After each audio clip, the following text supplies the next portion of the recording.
Hello, everyone, and welcome once again to the daily inspirational message presented by Unity Clear Lake Center in Lower Lake, California. Today, I'd like to begin our time by reading to you something that Lowell Fillmore once wrote. Lowell was the son of Charles and Myrtle Fillmore. He once wrote, "The higher you look, the farther you can see. You can see only a few feet when you look down. When you look straight ahead, you can look farther, sometimes several miles. But when you look up, you can see stars which are millions of miles away. The higher we seek our ideals, the farther we shall see mentally. One who looks down in the material world for his ideals will understand only a little of the wonders of life. One who lifts his ideals to the great men about him will have much greater appreciation for life, but the one who lifts his ideals to the Christ opens for himself a mental and spiritual vision that is unlimited. When we look at the stars and understand the vastness that is between them and us, we are able to appreciate the littleness of the cares beset us in the daily round of life. If we do not look at the stars, the little things seem too big to bear. When we realize the wonders of the Christ perfection, we are able to see that the cares and the worries of life are but little problems that can be solved easily through the use of spiritual law. So just what is spiritual law? According to Wikipedia, spiritual laws, or the laws of the universe, are a natural phenomenon, physical and metaphysical, that govern all actions and interactions within our world. Physical laws, such as the law of gravity, assist us in understanding the world around us. Metaphysical laws, also known as spiritual laws, provide us with the guidelines for living that go beyond the scope of man-made laws. There is the law of divine oneness, and that states that everything is connected to everything else. What we think, say, do, and believe will have a corresponding effect on others in the universe around us. So the main law that we're going to discuss today is the one that can be simply stated: thoughts held in mind produce after their kind. Let's make that simple for today. Let's just say that we have two people who have the very same illness. One person can barely get out of bed in the morning and judges and condemns the illness that they have. They're in a terrible mood all day because of this illness. They are judgmental and they blame everything about them for their not feeling good, being able to do what they want to do. At the end of the day, they just want to crawl into bed so that they can be done with the day and they don't have to think about all their problems. Then we have another person with the same illness. They also can barely get out of bed in the morning, and they also are in pain. They feel very frustrated, upset, and angry about the illness that they have.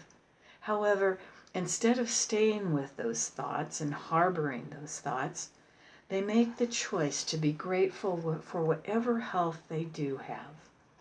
No matter what the illness is doing for their body, they give thanks to God that they can still see or hear.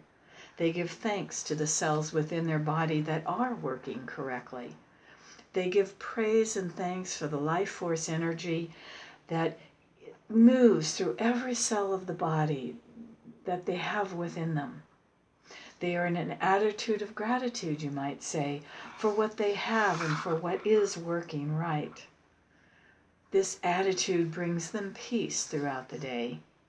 This attitude, these thoughts held in mind, are actually stimulating the life force energy within their body to do the healing. They're not blocking the energy of the Christ force that is in them and as them, moving through them. They're acknowledging this God force energy, that Christ energy. that is in them and is working to do the healing within their body. At the end of the day, instead of going to bed frustrated and angry about their life, they're grateful.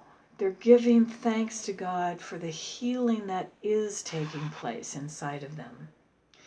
And as they lay down that night, they're giving thanks for the bed that they have, for the comfort that they feel in that bed. And they're giving thanks for the health that their body does have.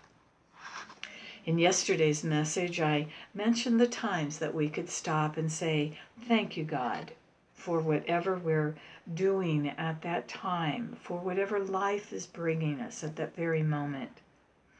No matter what we're doing or what is going on around us, we can look for the good in our lives. We can look around and see the beauty. We can see the health that we do have. We can acknowledge the prosperity that we live in. And when we are acknowledging the good around us, we actually are opening ourselves to the inflow of even greater good in that area of our life. So for today, I invite you to raise your eyes to the sky, to raise your consciousness to the higher spiritual way of living, to begin to give thanks to God for all that you see around you and all that you feel inside of yourself.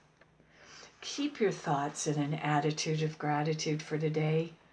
And at the end of today, just observe how staying in that attitude of gratitude has changed the day for you. So again, thank you for joining us, and I hope this message assisted you and was an inspiration for you to see the good in your life. If these messages have been an inspiration for you and you feel moved to do so, any financial gift for our center would be gratefully appreciated.